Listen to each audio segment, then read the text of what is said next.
Different informations को, data को collect करना है, लिटरेचर को रिव्यू करना है या दूसरे जो भी प्राइमरी सोर्सेज और सेकेंडरी सोर्सेज हमारे पास जितने भी मौजूद हैं, उन सबसे क्या करना है हम लोगों ने, इन्फॉर्मेशन को इकट्ठा करना है। उसके बाद नेक्स्ट वाला है वो है interpreting and analysing source and topic significance in historical context. Next वाला जो हमारे पास है वो है डेवलपिंग अ थीसिस को डेवलप करना है और उसके बाद फाइनलाइज करना है रिसर्च प्रोजेक्ट को।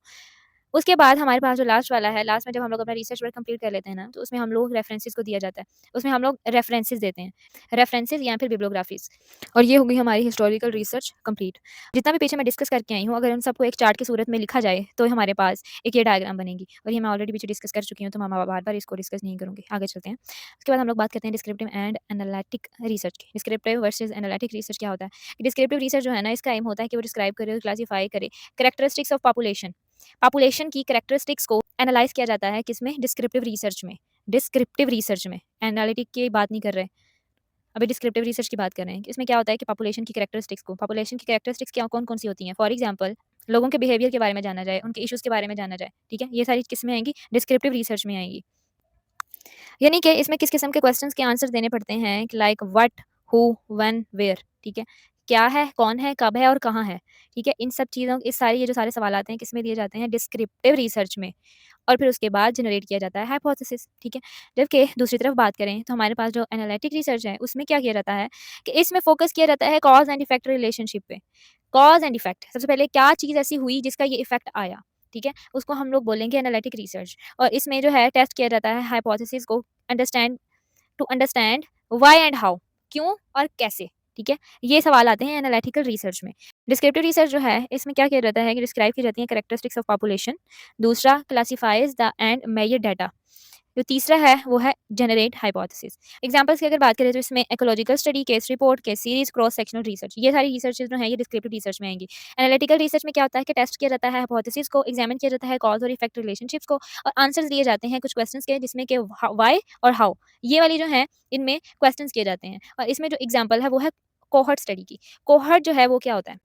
जो कोहर्ट स्टडी होती है ना, वो एक ऐसी स्टडी होती है जिसमें कि रिसर्च किया जाता है कि एक कोहर्ट ग्रुप होता है, एक ग्रुप ऑफ पीपल होता है, उसको हम लोग जो है वो कोहर्ट ग्रुप भी बोल सकते हैं। एक ग्रुप ऑफ पीपल है जो कि सेम कैरेक्टरिस्टिक्स को शेयर करते हो, सेम कैरेक्टरिस्टिक्स और एक्सपीरियंसेस को with in a defined period.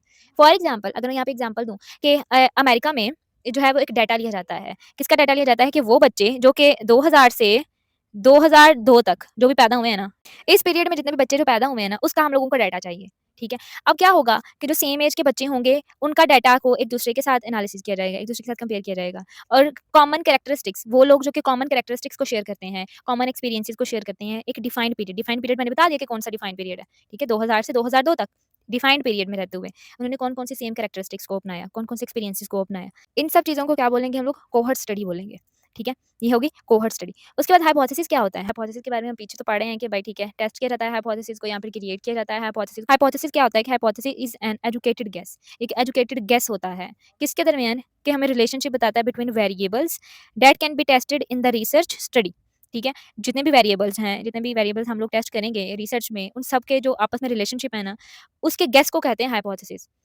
For example, एक एग्जाम्पल देती हूँ, छोटी किताबी बातों को एग्जाम्पल देती हूँ एक, कि जो है मैंने एक पौधा लगाना है और मैंने 2 किस्म के बीज जो हैं वो मैं लेके आई हूँ। और मैंने कहा है कि अगर ये वाले बीज जो हैं, मैं अगर ये वाली मिट्टी में इनको बीजूँगी तो इसका जो ना इसके बहुत बड़ा इसका पौधा लगेगा और इस पे बहुत ज़्यादा फल लगेगा। क्योंकि ये वाले जो बीज हैं, अगर मैं ये वाली मिट्टी में बीजूँगी तो मुझे जो फल है वो कम मिलेगा। अब क्या है, ये मेरा हाइपोथेसिस है, मेरा अपना गेस है कि हाँ, अगर मैंने ये किया तो ये होगा, अगर मैंने ये किया तो ये होगा। ठीक है? मैंने दोनों चीज़ें सेपरेट ली हैं और मैं एक एक्सपेरिमेंट एक हिसाब से करना चाह रही हूँ और मैंने अपना एक हाइपोथेसिस भी बना लिया है कि ये वाली मिट्टी का जो फल होगा वो ज़्यादा अच्छा होगा और ये वाली मिट्टी का जो फल होगा वो ज़रा कम अच्छा होगा और ये कम फल देगी। अब ये क्या है? ये मेरा हाइपोथेसिस है। तो इसी को हम लोग हाइपोथेसिस कहते हैं कि एक गेस होता है, एक एजुकेटेड गेस होता है कि हाँ, ऐसा हो सकता है। ठीक है? उसके बाद हमारे पास जो नेक्स्ट है वो है cross sectional study. Cross sectional study क्या है कि एक स्नैप बूट है। A snapshot of populations characteristics at one time with no comparison group. ठीक है? यानी कि एट अ टाइम पॉपुलेशन की जो कैरेक्टरिस्टिक्स है ना उनको स्टडी करना है। कोहॉर्ट स्टडी के बारे में मैं ऑलरेडी आप लोगों को बता चुकी हूँ कि वो क्या होता है।